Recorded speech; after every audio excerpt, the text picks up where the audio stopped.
సోమవారం Los Angeles నుండి బయలుదేరిన బోయింగ్ ప్యాసింజర్ జెట్ లైనర్ విమానం టేకాఫ్ సమయంలో చక్రాన్ని కోల్పోయింది. అప్పుడు గణనీయమైన భద్రతా సమస్యను ఎదుర్కొంది.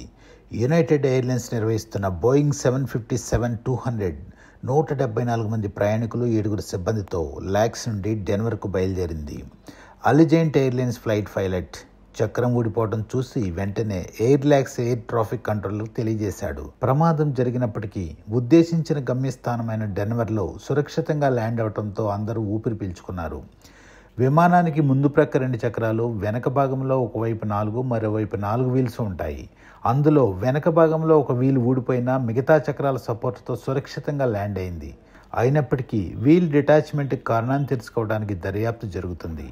రోడ్డుపై ప్రయాణించే బస్సులకు, కార్లకు ఏమైనా ప్రమాదం సంభవిస్తేనే చాలా ఆందోళన పడతాం. అలాంటిది ఆకాశంలో విమానానికి ఏ విపత్తు సంభవించినా ప్రాణాలు గాల్లో దీపాలే.